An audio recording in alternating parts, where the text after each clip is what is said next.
प्रचाराच्या शेवटच्या टप्प्यात बारामतीमध्ये सभांचा धडाका, सभांसोबतच पायी रॅली आणि बाईक रॅलीचं आयोजन। अजित पवारांच्या 5 तर शरद पवारांच्या 3 सभा होणार। देशभरातील 12 राज्यातील 94 जागांसाठी आज प्रचाराचा अखेरचा दिवस। महाराष्ट्रातील 11 मतदारसंघात आज प्रचाराच्या तोफा थंडावणार।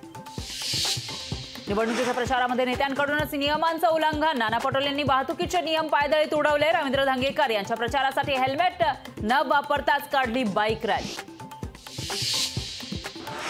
माहितीचे उमेदवार श्रीरंग बाणे यांच्या प्रचारासाठी मोठं शक्ती प्रदर्शन होणार। मुख्यमंत्री, उपमुख्यमंत्री गडकरी आणि अभिनेता गोविंदाही प्रचारासाठी आज मावळमध्ये। ठाण्याचे उमेदवार राजन विचारेंसाठी उद्धव ठाकरे मैदानात। विचारेंच्या प्रचारासाठी नवी मुंबईत ठाकरेंची जाहीर सभा होणार। उपमुख्यमंत्री फडणवीस घेणार गणेश नाईक यांची भेट। गणेश नाईक समर्थकांची नाराजी दूर करण्यासाठी प्रयत्न। फडणवीस आणि गणेश नाईक यांच्यात उद्या बैठक। काँग्रेसचे अरविंद सिंग लवली यांचा भाजपमध्ये प्रवेश। आम आदमी पक्षाशी काँग्रेसनं आघाडी केल्यानं लवली नाराज असल्याची होती चर्चा।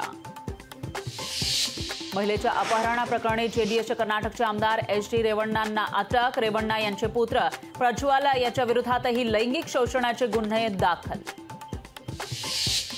कांद्याच्या निर्यातीवरील बंदी हटवण्याचा केंद्र सरकारचा निर्णय। कांद्याच्या दरात प्रति क्विंटल सरासरी 500 रुपयांची वाढ। कुलाबा वांद्रे सिप्स मेट्रो 3 प्रकल्पासाठी महत्त्वाच्या टप्प्याला होणार सुरुवात। बीकेसी दरम्यानच्या मेट्रो गाड्यांच्या चाचणी फेऱ्या सुरू। विविध प्रकल्पातील जलसाठ्यामध्ये मोठी घट। मे महिन्याच्या पहिल्याच आठवड्यात राज्यातील पाणीसाठा 28% उन्हाचा तडाखा असाच राहिल्यास पाणी साठ्याची स्थिती चिंताजनक होणार।